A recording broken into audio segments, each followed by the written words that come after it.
Welcome to the Digital Enterprise Society podcast, addressing all aspects of the digital enterprise, inspiring connection without boundaries and creation without limits. Thank you for tuning in. Here are your hosts, Thom Singer and Craig Brown. Hey, everybody, and welcome back to the Digital Enterprise Society podcast. Thank you so much for coming along on the journey of this show that's now been going on for over a year, that we designed as a resource for those who work in and around PLM. Hey, the Digital Enterprise Society, it is the forum for the exchange of ideas surrounding the tools, processes, and practices used across the product lifecycle. To learn more, visit digitalenterprisesociety.org.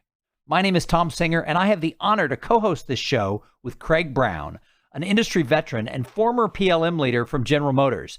But today, Craig isn't with me. Today, we're doing one of those sort of life and career-oriented episodes that we do about every 4 or 5 weeks to really focus on some things that might be important for all of you that is outside of the technology that you use, but is really based on how do you advance your career and better your overall life.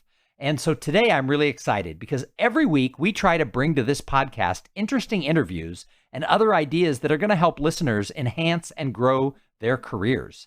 And today we have a really good friend of mine as our guest. Her name is Eliz Greene, and she is an expert on stress. Now you're all thinking, wait a minute, I'm an expert on stress, but she's really an expert on stress. In fact, she has conducted a 3-year study to this point about how people deal with uncertainty and stress. And she started doing this long before we had a global pandemic and other issues that have just compiled in 2020, adding stress to people. And so we're going to talk today about some things that you can do to deal with the uncertainty, handle the stress, and really go out and succeed in everything that you have to do. So Eliz Greene, welcome to the Digital Enterprise Society podcast. It is my pleasure to be here. Thanks, Thom. Well, I'm so glad that you're joining us. I mean, you've been talking about this whole idea about stress for a really long time. You have interviewed hundreds and hundreds of people about what happens in their job and how uncertainty spins them into these tailspins. But I'd like to back up. Let's go back 19 years. Because I know the story, but we have to share it with everybody else. Because it sort of was an accidental entry into dealing with stress. So you had kind of a stressful day 19 plus years ago. What happened? I did. Well, I was 7 months pregnant and 7 months pregnant with twins. So I am not a big person. I'm a short person. So I was enormously pregnant with twins at 7 months and had been in the hospital on bed rest for a month at that point and had really, talk about uncertainty, like, when are the babies coming? How is this all going to work out? And these were our first children. So of course, there's a lot of uncertainty around what it's going to be like to be a parent. Those were the things that I was worried about. What I wasn't worried about was having a massive heart attack, but that's what happened. I was minding my own business one Sunday morning when I started to experience what I thought was heartburn. It quickly turned into something much more. And in a period of about 11 minutes from when my symptoms started until my heart stopped, that's what happened. I didn't breathe on my own and didn't have a heartbeat for about 10 minutes. Fortunately, as I said, I was in the hospital at the time, which means I had great care right away, which is why I'm still here. And my beautiful daughters, as Thom mentioned, are 19, off while they were at college. They came back in March. So fortunately, I had great care. We all did well, considering everything that happened. We had premature babies. I was dealing with open heart surgery and a C-section. There was a lot of uncertainty in our lives, but one of the things I knew for sure was that I had been given this opportunity to parent with my husband and raise these daughters, and that I had fragile health. And that uncertainty was something I needed to control for. And I was willing to do everything possible to make sure that my heart was strong enough to lead me through, to get to see my girls graduate high school and go to college and all of the things that I wanted to see. controlling for that uncertainty that causes stress was an important part of my survival and my ability to do what I wanted to do, which is what led me, Thom, to this research. Right. And so over the course of the last 19 years, you have personally had to deal with how do you deal with the uncertainty and the stress. And then you started speaking about heart issues, and that led into stress issues because the two are obviously very much combined. And they are indeed. And then several years ago, you started this survey and this research study talking to people about how they feel about stress. And what was interesting, I think, when I read some of the results was that it wasn't about work-life balance. So much of time is given to the fact that everybody wants this fictitious work-life balance, but that really wasn't what people wanted. It wasn't what was bothering them. So what did you find in your research? Well, my research was actually designed to learn about how work-life balance functioned. And I know your listeners to this podcast like data and tech. So what I was looking for was data around what work-life balance really looks like so that I could design high quality strategies to help people reach that. What I discovered is a very small percentage of people reported that work-life balance was among their top stressors, only 7%, which means 93% of people said something else was causing them stress. And when we asked the other way, what would reduce your stress? The same thing, like even smaller. 3% of people said something related to self-care or work-life balance would reduce their stress. 93% of people said things like just having fewer things to do at work, or the pace, or the requirement of accuracy or production in the time allowed, reducing those sort of requirements would be the thing that reduced their stress. Or the second most pressing stressor was uncertainty, some sort of worry about the future, or, am I going to have a job? And now I think if we were to do that survey, that uncertainty piece of the pie would be a lot bigger. Yeah. I was going to say, let's fast forward to 2020. Right. This was before everything went wild in our uncertainty world. Has really become sort of the way of the world. And this has to do with job security. It has to do with health issues. It has to do with the economy. It has to do with international relations. There are so many things that touch our lives now that have become all uncertain. And so how does that impact people? What is interesting is that stress reaction to uncertainty is not only something that is natural for our bodies. When we feel something's uncertain, we get this stress hormone cortisol pumped into our system. And it does all kinds of things for us. It raises our heart rate. It raises our blood pressure. It even makes our blood stickier. And what's the purpose of this? Why is our body designed to release cortisol in these situations? Well, if, let's say, you're driving along the road, back when we used to do that, you're driving on the highway. Leave your house. Yeah. I remember that. We're driving on the highway, and somebody comes on that entrance ramp, is not paying attention, and now is going to cut you off because they're coming in your lane. You get this stress reaction. It is there for a good reason. It helps you react more quickly. And should you be in a car accident, that stickier blood can save your life because you won't bleed to death. Great stuff, except for if you're perceiving your life like that car is cutting you off 24 hours a day, that cortisol level never has the chance to come down. And it's supposed to go up when you need it and go back down when you don't. That ebb and flow is the design. But if we're living at that high level all of the time, what happens is that none of us really need a higher heart rate, higher blood pressure, or stickier blood. That's not good for us on the long term. Yeah, like at 2:00 on a Tuesday while you're coding, you don't need that. We do not need that. And the other problem is that stress caused by uncertainty can be paralyzing. So if you find yourself staring blankly into your computer screen, that may be because there's so much cortisol in your system that your brain cannot think creatively and critically, which I am imagining might be essential to your listeners. So you talk a lot when you work with companies on and their teams on how to, handle all this stuff. One of the things that you talk about is that what's the word I'm looking for? Stress monitor, managing your stress, excuse me. Mm-hmm. Managing your stress isn't a soft skill. We talk a lot Correct. in business about hard skills and soft skills. And a lot of people would think, oh, stress management, uncertainty, that's a soft skill. You have a different take. You think that is a hard skill that everyone needs to learn. It is a hard skill. And first of all, let me say, stress in and of itself is not a bad thing. We all need that little stress reaction because that's what makes life fun.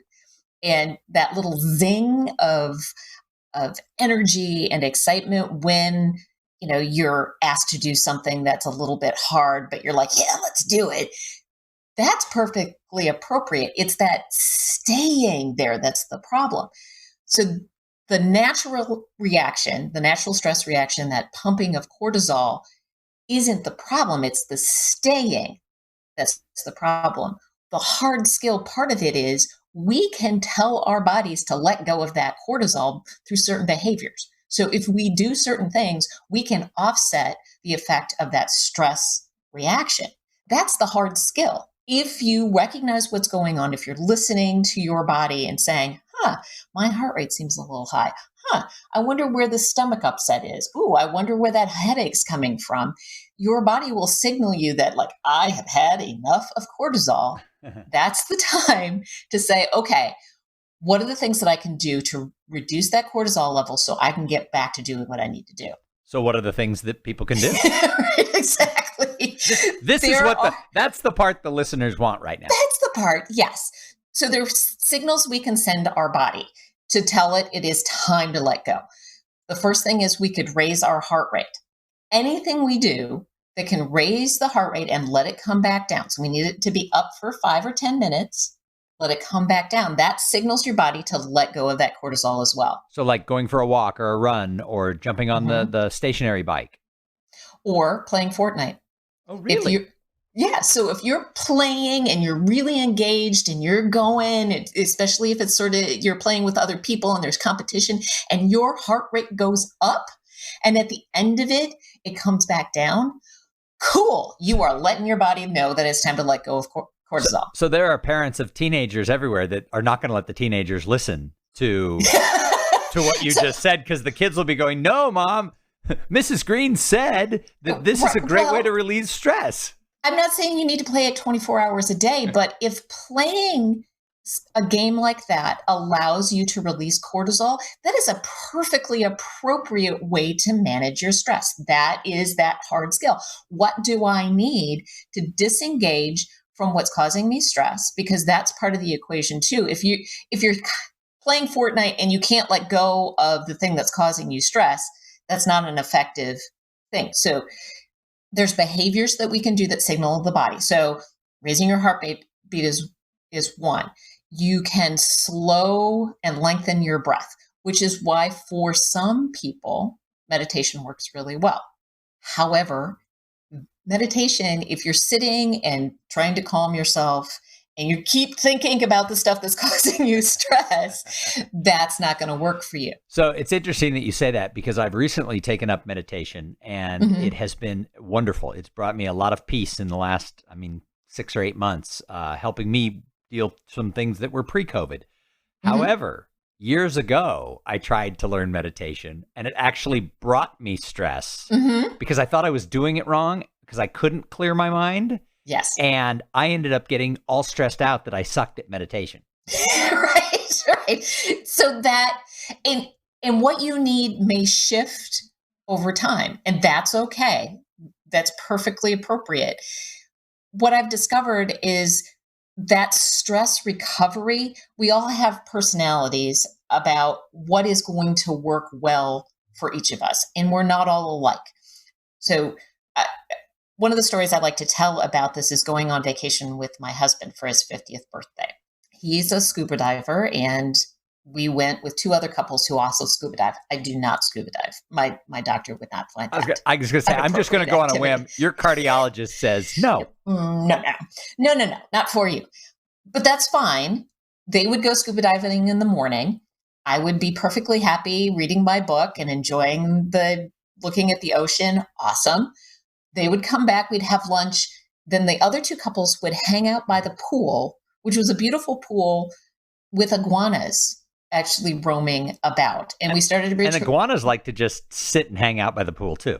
They do. And our friends like to sit and hang out by the pool. So we started referring to our friends as the iguanas lovingly.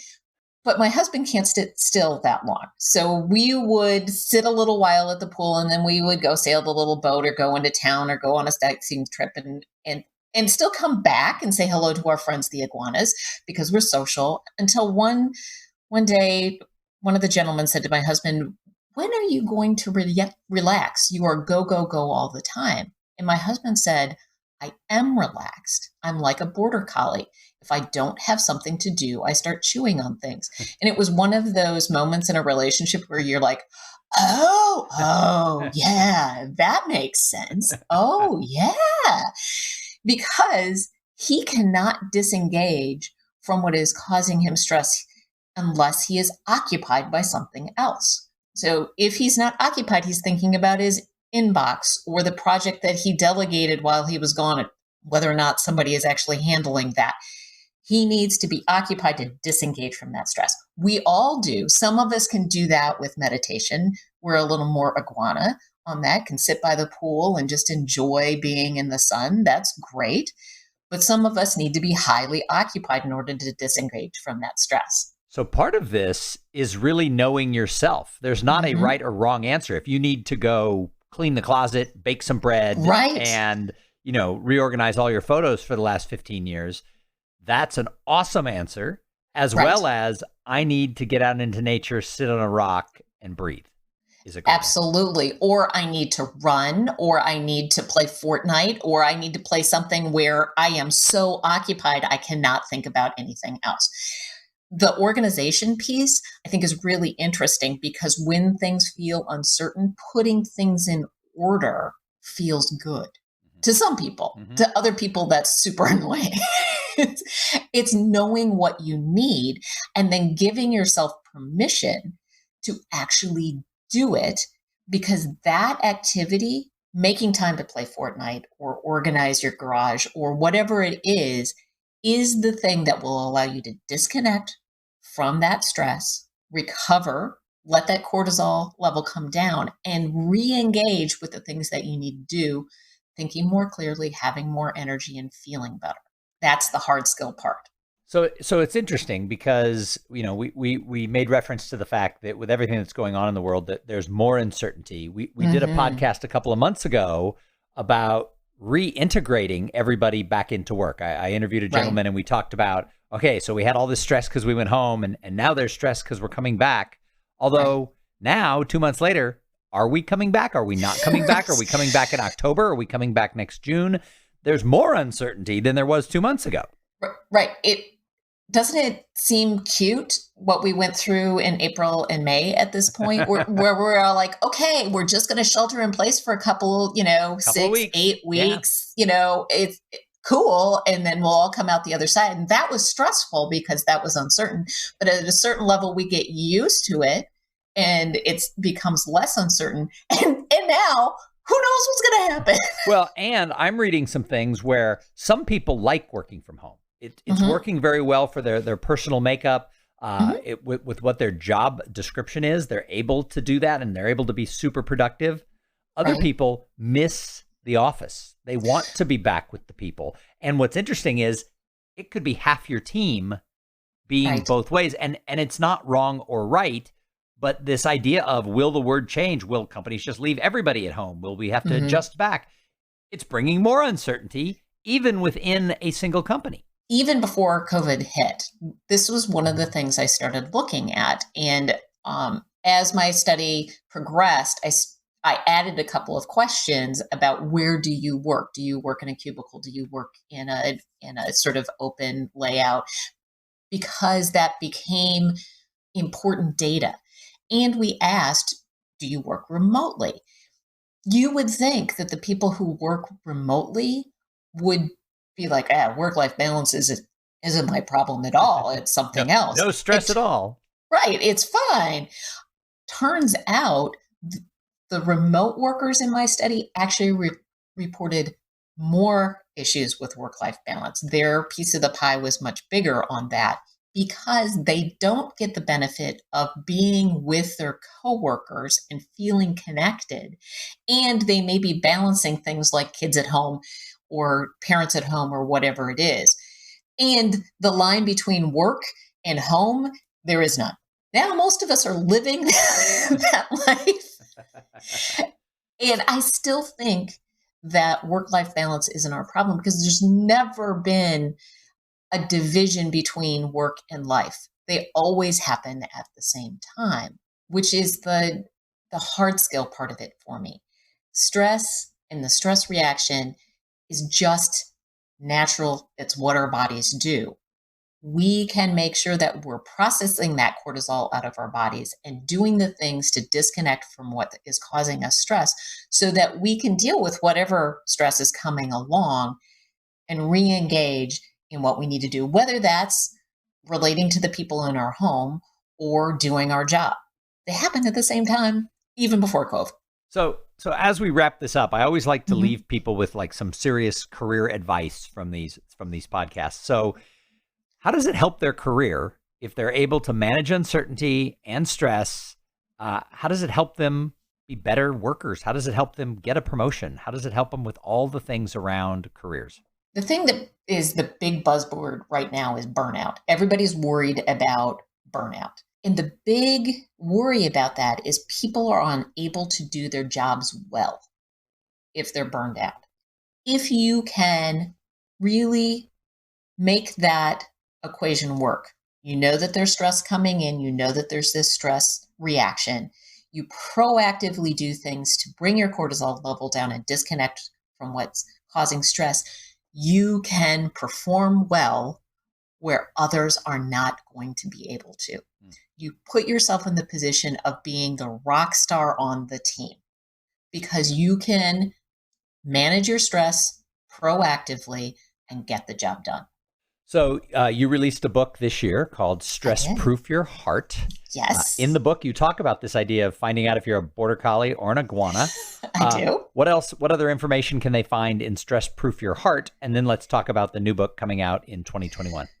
Sure. The Stress Proof Your Heart is really a prescriptive piece. It's a short book. It's designed for people who are busy and stressed. It really talks about how to figure out how stressed you really are, what effect that stress is having on your heart, because that's sort of the canary in the coal mine when it comes to stress, and very proactive and implementable strategies to offset that cortisol and feel better, be more creative, be more critical thinking, do your job well. And next year you'll be releasing another book called Stress Proof Your Life. What's the difference? What's in the new book? The new book expands on that idea to really look at deeper into how to manage uncertainty and stress caused by uncertainty. I wish it had come out a little earlier, but we're working on it. I think it'll be useful.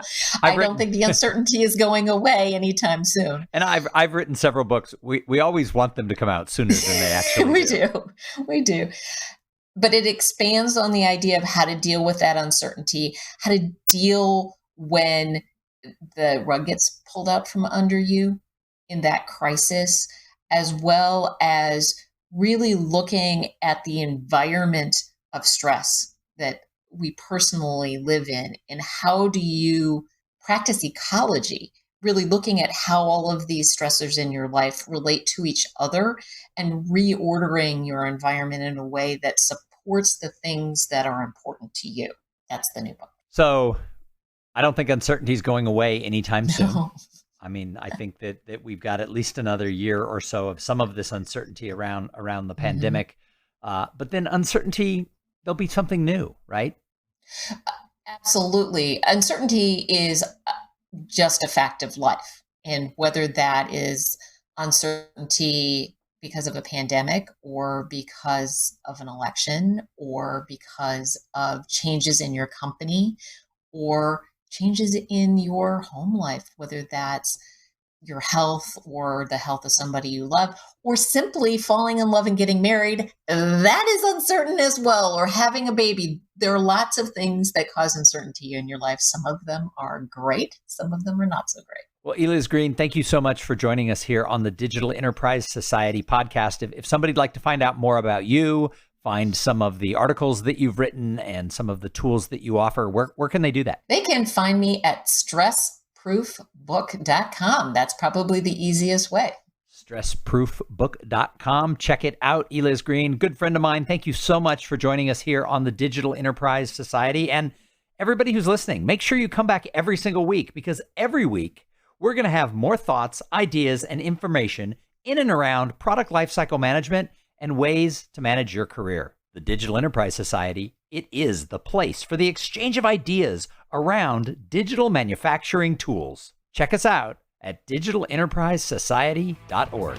You've been listening to the Digital Enterprise Society podcast. Learn more about what you've heard here today at digitalenterprisesociety.org. Join us again next week for more connection without boundaries and creation without limits.